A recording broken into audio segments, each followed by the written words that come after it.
Hello कलीन भैया, अब देखिए ना, एगो लड़का पकड़ लिया है, ज्यादा हवाबाजी दिखा रहा है। लीजिए बात कीजिए। अरे एक बाप का औलाद है ना, और अपना माई का दूध पिया ना, पाए लोग इतना मारेंगे ना बेटा, बाप का नाम भूल जाएगा और हॉस्पिटल जाने लायक नहीं बचेगा।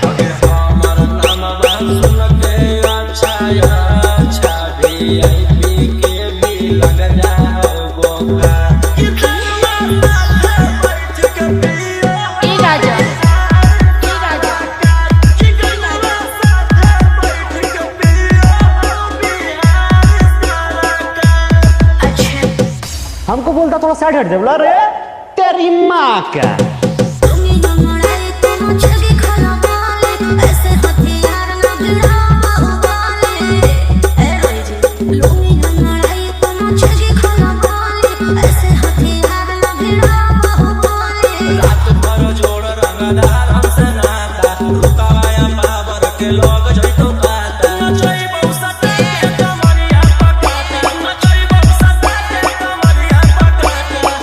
अरे ऐसे कैसे छोड़ देंगे तेरी माँ का?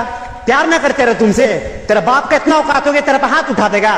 5 मिनट रुका रहे हैं, उसका तेरा बाप का तू नतीजा करेंगे ना, तेरी माँ करो। रे दीपक सिंह, तुम आदमी नहीं पहचानता है रे?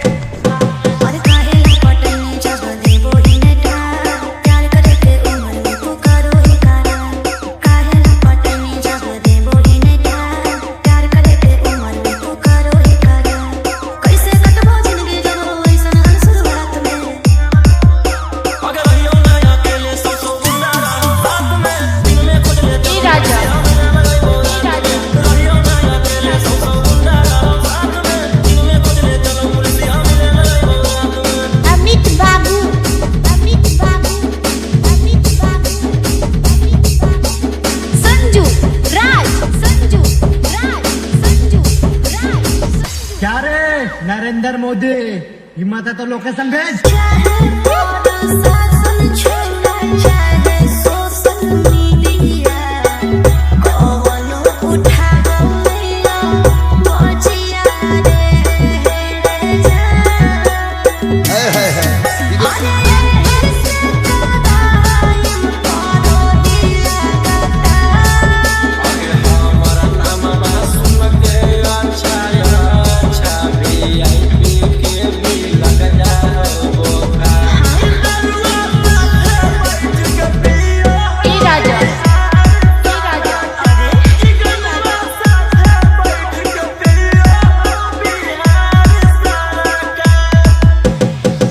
अबे करेजा में जिगरा, जिगरा में दम है ना, तो तेरी माँ का सामने फोन में तो कुत्ता भी शेर बनता है।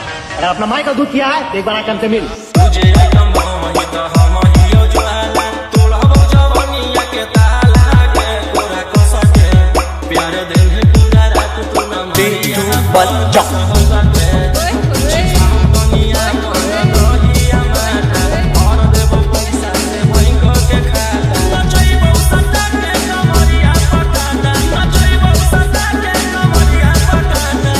आप लोगों के लिए मेरा घर का दरवाजा जो है हमेशा खुला हुआ है। किसी भी चीज का दिक्कत हो मेरे घर पे आइए, हर समस्या का समाधान किया जाएगा।